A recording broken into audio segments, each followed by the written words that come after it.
Excuse me, Dr. Banner. I need your help. What did you say your name was? If DNA is mutating, it would be enormously dangerous. Welcome back, everyone. It's Charlie. The Spider-Man Brand New Day trailer was released. There's a ton of new characters, a ton of comic book villains, but nobody was able to spot who the actual main villain of the movie is going to be. Sony and Marvel have been so secretive about some of these characters in the movie, but now it seems like it's been revealed. There are a lot of spoiler bros in this movie, but surprisingly, it was not Mark Ruffalo or Tom Holland that spoiled what's going on with the main villain.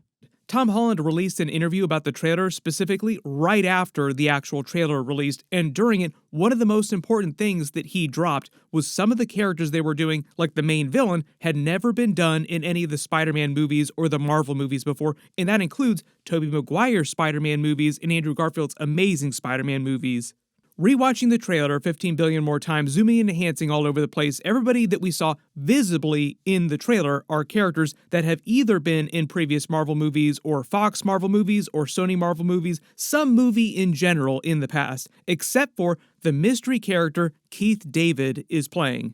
There are a lot of theories about this after the trailer came out. Who is he actually playing? Because we just hear his voice. We don't actually see him on screen. In the trailer, the voiceover explained the 3 stages of the life cycles of spiders to Peter. Sounds just like Keith David. I know there are a lot of questions about this, but Keith David himself actually chimed in on this after the trailer was released, and he did not deny that it was him when asked about it. Spiders have 3 life cycles.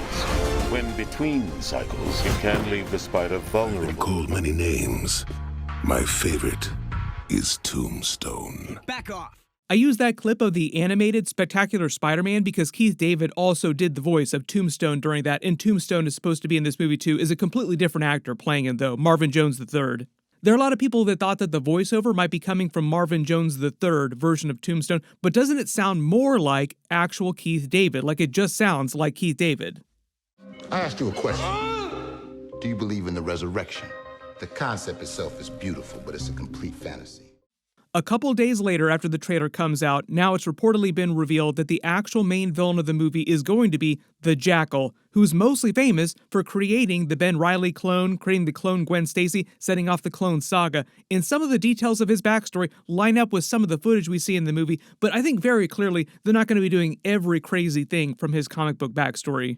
So the Jackal's real name is Miles Warren. He started as a professor of biochemistry at Empire State University. In the trailer, we see Peter at Empire State University trying to get Bruce Banner's help as a science bro and one of the Avengers with his mutation he's undergone, evolving new spider powers and abilities after he comes out of the cocoon. They're making it sound like he got his GED at the end of Spider-Man No Way Home, like we saw his GED study course in his little things there in his apartment, and then became a student at Empire State University over the past couple of years, while MJ and Ned Leeds are busy at MIT. When you re-listen to that Keith David lecture in the trailer, doesn't it sound like a typical professor type of person giving a lecture in biochemistry of spiders? Spider-Man's biochemistry is evolving, so it would make more sense that he would actually get information from the Jackal in addition to Bruce Banner, who has a lot of history with dealing with mutations because of his gamma accident. Here's the thing, like I said, I don't think they're doing all the Jackal's comic book backstory. Like in the comics, for instance, he studied under the High Evolutionary, who they just used in Guardians of the Galaxy 3. He actually said in that movie that he had visited Earth in the past, but I don't think that they'll try to connect him with the Jackal in this new Spider-Man Brand New Day movie. He will probably just be a rogue scientist like Norman Osborn, Otto Octavius, Kirk Connors, Max Dillon, who we just saw in No Way Home. Kind of seems like all of Spider-Man's biggest villains in all the movies are just scientists who all broke bad, science bros who gone bad. In the comics, Jackal eventually creates a Gwen Stacy clone. I don't think he's going to do that in the MCU. He eventually manipulates the Punisher into trying to kill Spider-Man in the comics. That feels like some vibes of what's going on early in the trailer, although Tom Holland did say that John Bernthal felt a lot like a big brother to him when they were filming the movie. Their dynamic in the film will be really cool working together. So of course they'll stop fighting against each other at a certain point and helping one another by the end of the movie. Like there's that frame where it seems like there are a couple missing characters that they digitally removed flying at the hand. That's probably one of those moments. Like Punisher is probably part of this scene.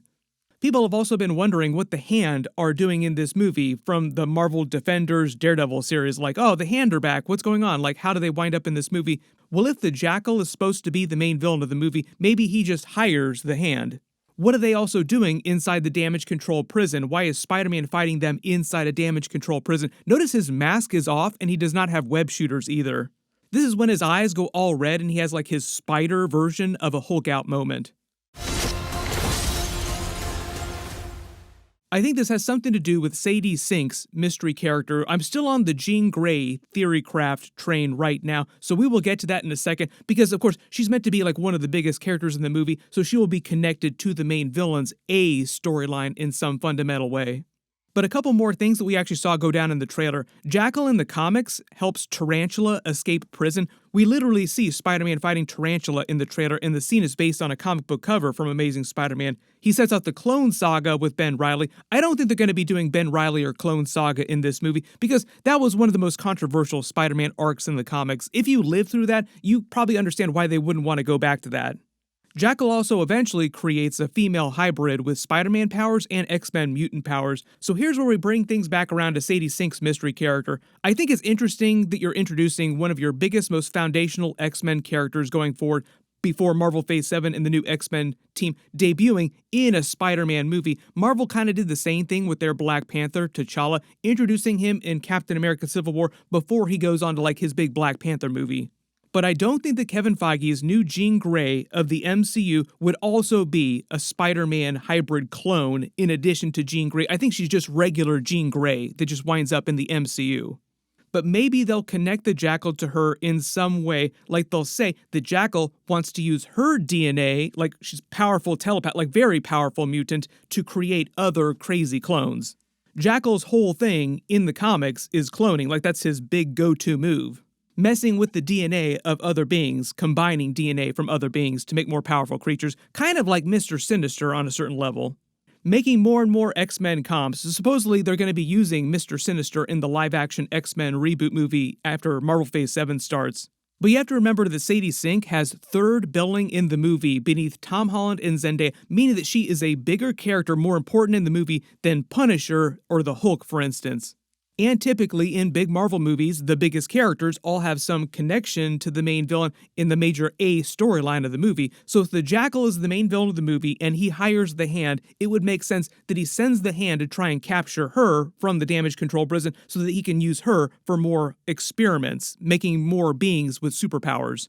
Probably the other biggest question with her character is how did Jean Grey wind up in the MCU captured by damage control? Will they just use Doctor Strange's spell from No Way Home and some hand-waving as an excuse for this? But I actually think they already gave away the secret in the trailer, like they're hiding the secret in plain sight, hoping that people don't notice. And the key is Bruce Banner's lecture when Peter goes to get his help on QCD.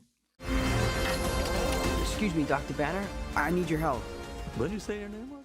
Lattice quantum chromodynamics. I did a much more detailed explanation of what that is. It's a real-life scientific theory in my last big Spider-Man video, so you can go watch that if you want to learn how it actually works in real life.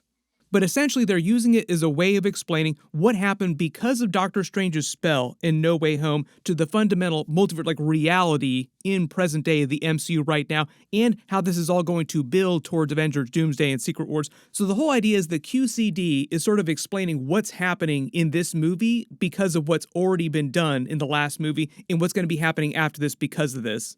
QCD basically theorizes, if we're using MCU terms here, that when Spider-Man messed with reality, the multiverse, and changed his timeline to erase everyone's memories, it caused further unforeseen consequences and changes that he and Doctor Strange didn't anticipate, destabilizing reality, potentially causing Sadie Sink's character to be pulled from another universe, even though she technically didn't know who Peter Parker was. Or at least didn't know who he was at first. The idea is that she'll probably figure out who he is using her telepathy, like she'll read his mind, oh, you're Peter Parker under the mask.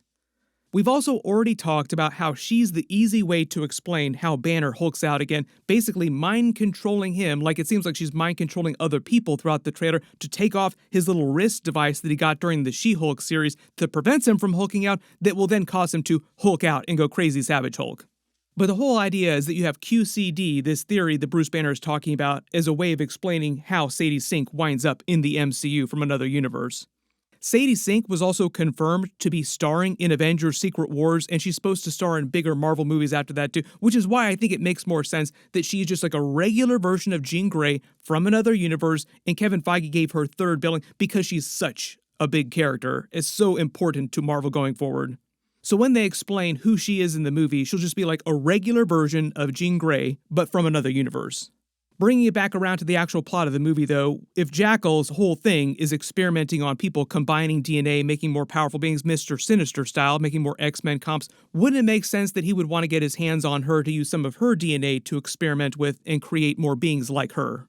And even though Tom Holland did say that the actual main villain of the movie is somebody they've never done in Spider-Man movies ever before, the funny thing is they were actually going to use the Jackal in the Kraven movie sequel before Sony decided to wipe the slate clean with their Sony Marvel Universe and completely reboot everything.